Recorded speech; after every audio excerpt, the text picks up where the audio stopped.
반갑습니다. 튜니치예요.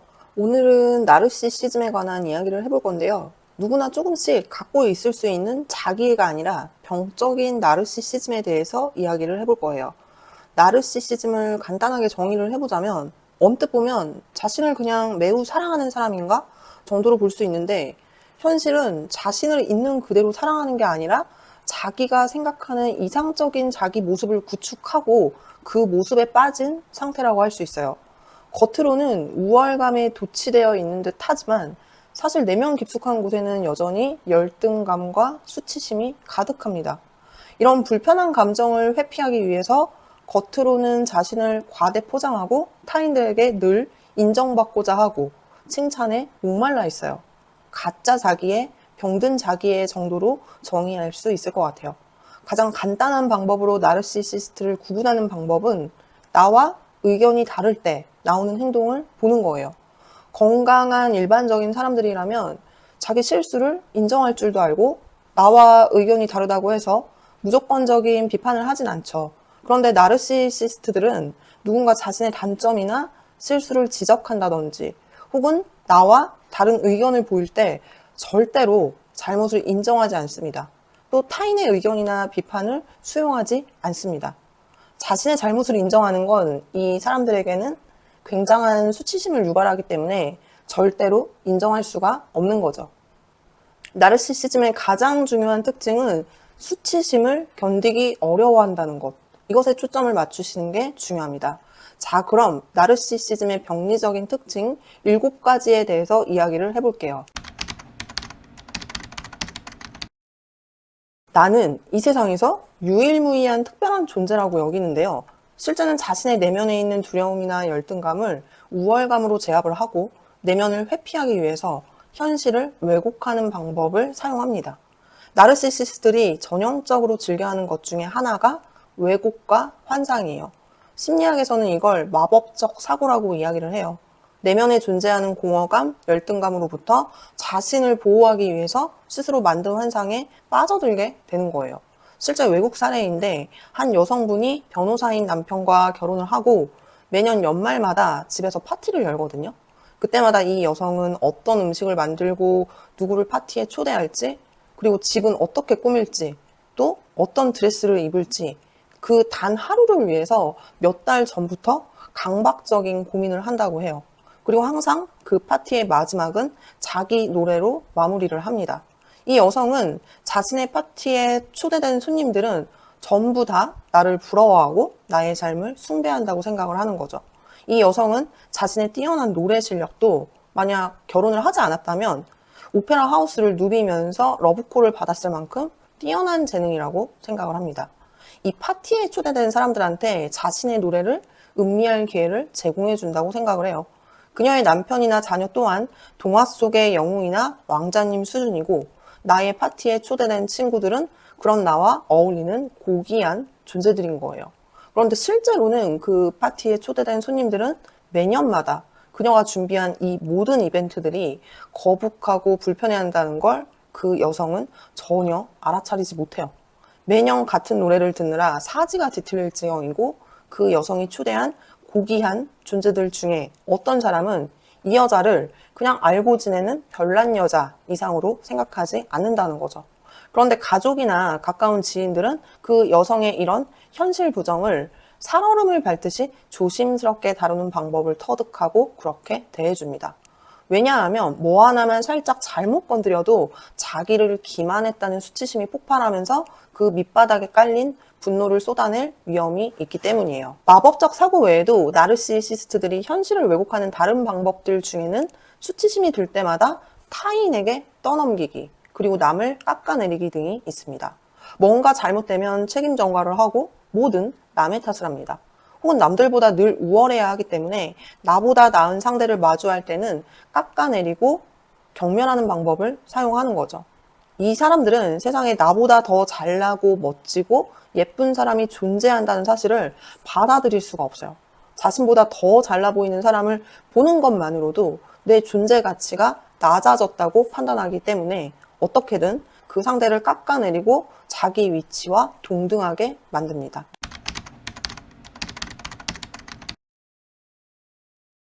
누군가를 깎아내릴수록 자신이 더 높아진다고 여기는 오만한 사람들을 나르시시스트라고 하는데요. 그래서 늘 무리해서 대장 행세를 하려 하고 타인을 심판하려 들고 완벽주의를 내세우고 권력에 집착합니다. 그런데 그 우쭐함 뒤에는 사실 부서지기 쉬운 낮은 자존감이 숨어 있는 거죠. 위에서 언급한 것처럼 이들의 관점에서는 누군가가 지위가 상승하면 자동적으로 나 자신은 지위가 떨어진 거예요. 바꿔 말하면 자기 입지가 위축된다고 느끼면 누군가를 그만큼 축소하고 깎아내려야 자신의 우쭐한 기분을 되찾을 수 있는 거죠. 그런데 여기서도 중요한 건 왜 이렇게까지 하느냐.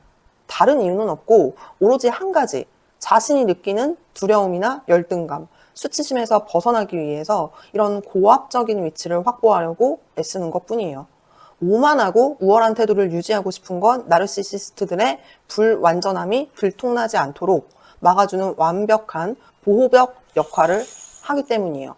나르시시스트에게 경쟁이라는 건 나 자신과의 싸움, 이런 맥락이 아니라 오로지 우월함을 재확인하는 길입니다.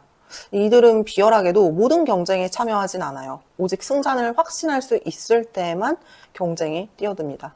이들은 패배의 수치심으로 인한 타격이 크기 때문에 질 것 같은 느낌이 들면 무시해버리거나 생각에서 애써 지워버려요. 큰 노력이나 위험이 없어 보이는 무대만 선택적으로 고르는 거죠.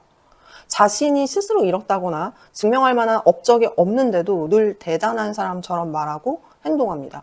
시덥잖은 방책으로 유명인사랑 지인이라는 관계를 드러내면서 잘난 사람 행세를 하려고 해요.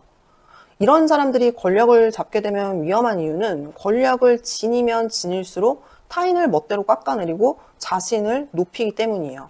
타인에게 해를 끼치는 이 악의 뿌리에도 본인의 열등함에 대한 과도한 수치심을 제거하고자 하는 욕구가 깃들어져 있는 거죠.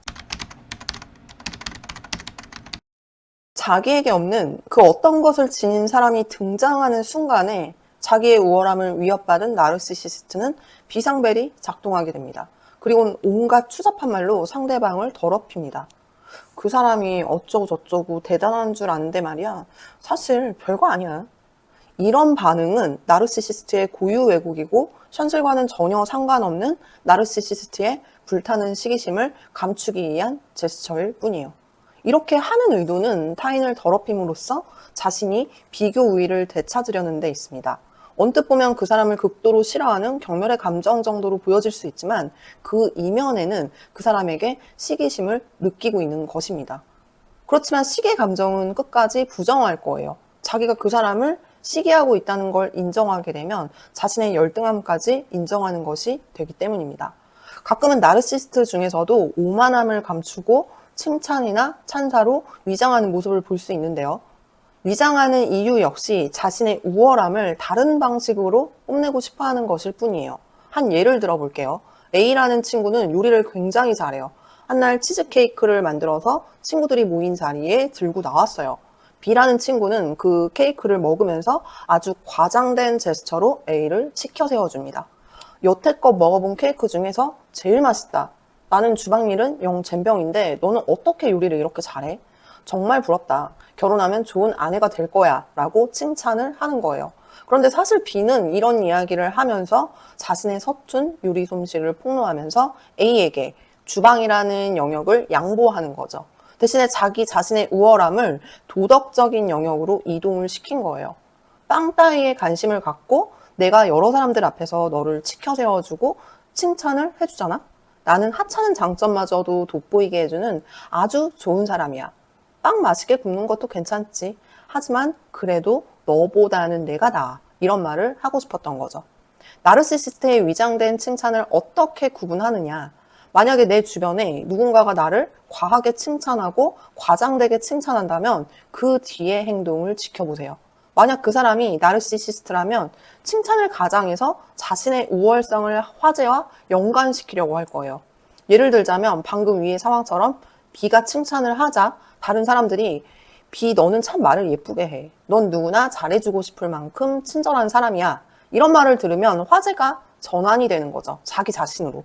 이렇게 자기랑 연관을 시키는데 성공했다면 그때부터는 A가 빵을 굽든 피자를 굽든 나르시시스트는 전혀 관심이 없을 겁니다. 위장된 칭찬을 하면서 자기 자신에게 주제를 돌리는 교묘한 방법을 사용하는 거죠. 인간의 모든 감정들 중에서도 수치심이라는 건 연령과 지위를 초월하여 가장 참기 어려운 감정이에요. 수치심은 죄책감과는 달리 잘못한 소행과 관련된 문제가 아니라 인격적 결함이라는 고통과 관련된 거예요. 보통 이런 수치심은 어릴 때 부모와의 관계에서 중요한 역할을 하게 되는데요. 영유아일 때는 보통 자기가 이 세상에서 힘이 있고 대단한 존재라는 착각을 하는 시기입니다. 아이가 잘못된 행동을 할 때 부모가 얼굴을 찡그리면서 안 돼 라는 말을 할 거고, 이때 아이는 생애 처음으로 수치심을 느끼게 돼요. 그런데 수치심만 느끼고 끝나게 되면 아이는 자기 나름의 보상수단을 개발합니다. 수치심을 벽에 쌓고 벽 뒤에서 자신을 분리하면서 환상에 의존하게 되는데, 그 환상 속에는 나는 특별하고 힘이 있고 대단한 사람이야, 이런 생각에 자꾸 매달리게 되는 거죠. 그렇게 되지 않게 하려면 안 돼 라고 제지를 하고, 아이가 울거나 속상해한다면 왜 안 되는지 이유를 설명해주고, 엄마는 누구누구를 사랑해, 그렇지만 이런 행동은 잘못된 거야, 방금 한 행동을 사과하고 다신 그런 행동을 하지 말자, 이렇게 아이를 수치심을 달래주고 완화해주는 역할을 해줘야 되는 거죠. 그런 양육 환경이 제공되지 않고 대단한 사람이라는 환상에 살게 된 나르시시스트에게 수치심이라는 건 도저히 참을 수 없는 감정이기 때문에 아예 그 감정을 경험하지 않으려는 수단을 개발하게 됩니다. 심리학에서는 이걸 회피된 수치라고 말하는데요. 창피를 모르는 뻔뻔함, 양심의 부재처럼 보이는 거죠. 그런데 사실은 비난이나 분노를 차단하기 위한 벽이 하나 숨겨져 있어요. 이런 고통스러운 감정을 처리할 수 있는 방법이 없기 때문에 수치심을 바깥쪽으로 자기에게서 완전히 벗어난 곳으로 추방시키면서 절대로 내 잘못이 없다고 하는 거죠. 정말 뻔뻔한 나르시시스트를 경험하게 되면 냉정하고 무관심하고 도덕관념이 아예 없는 사람처럼 나타납니다. 그런데 갑자기 그들이 너무나 사소한 사건, 대수롭지 않은 모욕에 펄펄 튀는 모습을 보고 깜짝 놀라게 되는 경험을 하게 되는데요. 보통 이런 경우에는 수치심이 건드려졌다는 증거입니다. 나르시시스트들은 자신은 특별한 존재라고 의미를 부여하죠. 그럼 타인한테는 어떨까요? 타인은 그냥 나한테 순종하고 아첨하고 위안을 주기 위한 존재일 뿐입니다. 만약 내 욕구를 채우는데 쓸모가 없는 사람이다, 그럼 그 사람은 아무 가치도 없고 아무렇게나 다뤄도 그만이라고 생각을 하게 돼요. 대인관계에서도 남들은 그저 내 뜻을 받아들여야 한다고 생각을 할 뿐, 자기가 남들의 말에 귀를 기울이거나 이해해야 할 의무는 없다고 생각을 해요. 그런데 반대로 타인이 나에게 나르시시스트식으로 행동하려 한다면 그 사람을 골치 아픈 사람 혹은 자신의 권리에 도전하는 사람으로 찍히게 되는 거죠. 어떻게 니까짓게 감히 내 앞에서 나설 수 있어? 하고 실제로 물을 거예요. 자신의 비위를 못 맞추면 그건 무조건 그들의 우월성을 공격하는 것으로 받아들이는 거죠. 자신의 의지에 감히 도전하는 자에게는 분노를 폭발하고 복수심이 불타오르게 됩니다. 그들은 제멋대로 자격을 부여하면서 지극히 주관적인 관점에서 상황을 바라봐요. 그리고 이렇게 말합니다. 내 느낌, 내 욕구가 제일 중요해. 나는 무엇을 원하든 반드시 얻어내고 말아. 이렇게 자기에게 자격을 부여할 권한이 있다는 확신은 언제 생기냐? 유년기 초기에 1, 2세 때 자기 중심적 단계의 잔존물이 성인이 돼서도 쭉 유지가 되는 거예요. 이 시기의 애들은 자신이 대단한 존재라는 경험을 하게 되는데 이건 굉장히 자연스러운 일이에요. 이런 감정은 어린아이들의 정신 발달에 없어서는 안 되는 부분인데 이건 과도기적 단계입니다. 그 다음에는 타인에 대한 존중과 존경심, 그리고 질서를 배우게 되면서 이 모든 것들을 자각하고 통합할 단계에 이르게 되거든요. 그런데 양육자가 지나치게 아이한테 창피를 주고 아니면 아이의 수치심이 일어날 때 적절히 달래주는 역할을 하지 못하게 되면 아이는 어릴 때 자기가 특별하다는 그 거품이 빠지지 않은 채로 성장을 하게 돼요. 아까 위에 언급한 것처럼 수치심이라는 벽을 쌓고 환상에 의존하는 거죠. 나르시시스트들은 자격만을 주장하고 자기 운명을 개척하기 위한 힘은 남아있지 않아요. 마치 한두 살짜리 아기가 환상에서 살아가길 원하는 거죠. 생후 18개월에서 30개월 정도에 이르게 되면 아이의 자아가 모욕되지 않을 정도로 적절한 좌절이 필요한 그런 시기입니다. 그런데 부모가 아이를 경멸하거나 약을 바짝 올리기만 한다면 아이의 뇌에는 부모의 얼굴 이미지가 저장되었다가 성인이 됐을 때 때때로 공격성을 심화시키는 스트레스로 부모의 이미지가 떠오를 수 있어요. 반대로 적절한 대처를 잘 받은 아이들, 예를 들자면 아이가 멋대로 구는 행동을 받아줬다가도 견제하기도 하고 또 분노와 수치심을 조절해 줄 줄 알고 반응을 늦출 수 있도록 도와줬다면 아이는 그런 부모의 행동을 받아들입니다. 그런 기억들로 아이는 자기 자신이 가치 있는 사람임을 알게 되고 부모의 그런 이미지가 저장되었다가 살아가면서 타인들에게도 적용할 수 있게 되는 거죠. 상대의 감정에는 전혀 관심이 없고 무조건 사랑받기만을 원하는 연인이라든지 힘든 일은 모두 부하 직원에게 떠넘기고 공은 독차지하려는 직장 상사가 이에 해당이 되겠죠. 타인의 감정에 공감을 하지 못하기 때문에 나를 제외한 모든 타인은 이용하고 착취할 대상일 뿐이에요. 수치심에 휘둘리고 분노와 공격성을 쉽게 폭발시키는 나르시시스트는 절대로 타인의 감정에 동화되는 능력을 발달시킬 수 없습니다. 타인의 욕구라든지 감정을 인식하는 것 자체가 만 1, 2세 상태에서 머물러 있어요.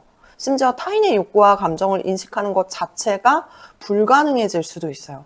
왜냐하면 남을 개별적인 존재로 보는 게 아니라 자기 자신의 연장이라고 보기 때문에 다른 사람들이 자기가 고집하는 대로 따라야 한다고 생각을 하거든요.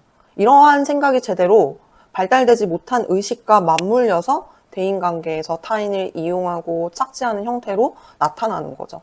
여기서 타인은 주로 아랫사람, 즉 자기에게 저항하기 어렵거나 아예 저항이 불가능한 사람일 확률이 높습니다. 때때로 이 아랫사람의 추종은 겉으로 드러난 것보다 더 비현실적인 수준까지 이르기도 해요.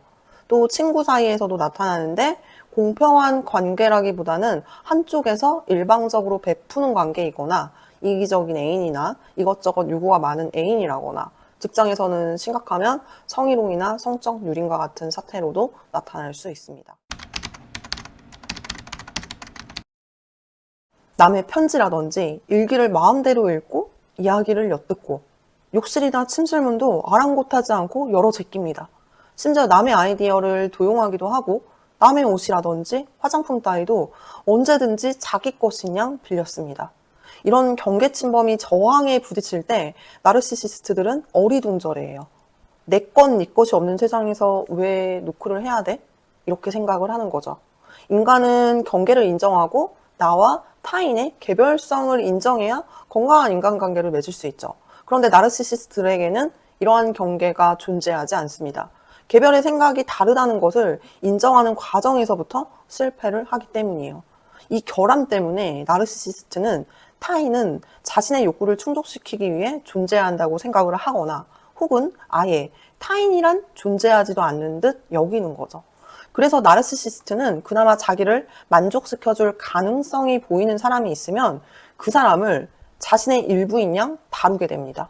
더 무서운 건 그런 사람들에게 내 기대를 채워주는 존재로서 살아야 한다는 바램을 자동적으로 투사를 시켜요.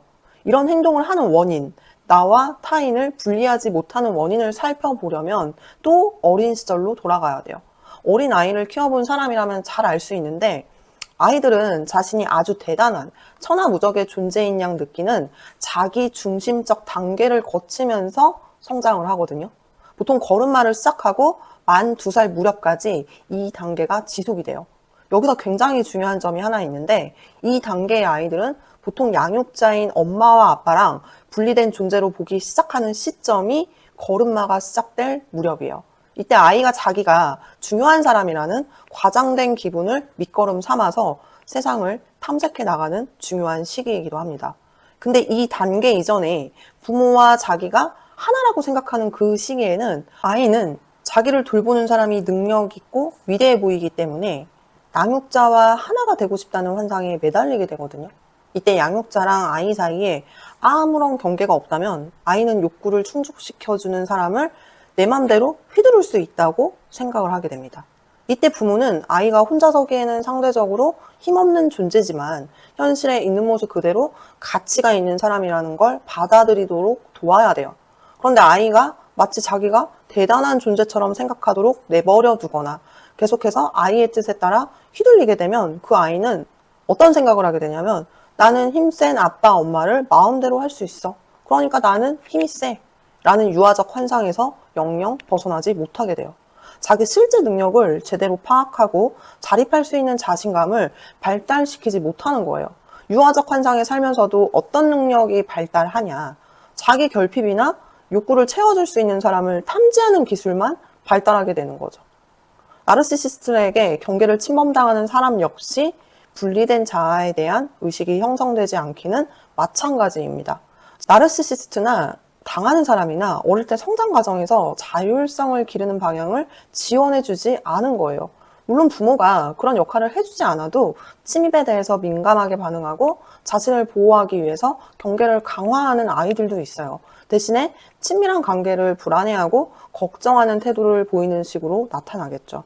나르시시스트들의 7가지 특징, 죄악에 대해서 알아봤어요. 이 7가지에 다 해당되거나 상당수에 해당하는 경우라면 자기애성 인격장애로 진단할 수 있다고 합니다. 이런 경우는 사실 비교적 보기 드물다고 하는데 오늘 말씀드린 특징은 100명 중에 1명 정도로 엄격한 병적 나르시시즘의 진단 기준이라고 보시면 될 것 같아요. 그럼에도 우리 주변에 상당 부분 해당되는 사람들도 적지 않을 거라고 생각이 됩니다. 정작 나르시시스트인 당사자가 자기가 나르시시즘을 갖고 있다는 걸 자각하지 못하겠죠. 설령 정신과 치료를 받더라도 치료가 어려워지는 이유는 의사를 신뢰하지 못하고 자기보다 낮은 존재로 깔아뭉개려는 자세가 그곳에서도 나오기 때문이에요. 확실히 심리학적으로 공부를 하다 보면은 가정 환경이라는 게 얼마나 중요한지를 다시금 느끼게 됩니다. 어릴 때 어른들이 가정 환경에 대해서 이야기를 할 때는 그냥 편견이 아닐까 싶었는데 가정 환경과 양육 환경, 양육자의 태도로 인해서 한 사람의 인생에 지대한 영향을 끼치는 건 부정할 수 없는 사실인 것 같아요. 그렇지만 모두가 다 좋은 환경에서 자라날 수는 없는 거니까 내가 부족한 점이 있고 결함이 있더라도 이걸 인정하고 극복하려는 사람이 성숙된 인간의 자세가 아닐까 생각이 들어요. 오늘 컨텐츠는 여기까지고요. 나르시시즘에 관한 컨텐츠는 나눠서 업로드를 할 예정이고요. 다음 편에서는 나르시시즘의 탄생과 나르시시스트들의 세상에서 살아남기 전략을 중점으로 이야기해 보겠습니다. 오늘 나르시시스트, 나르시시즘 이거 발음이 계속 꼬여가지고 영상 찍는데 애를 상당히 먹었습니다. 영상 시청해 주셔서 감사합니다.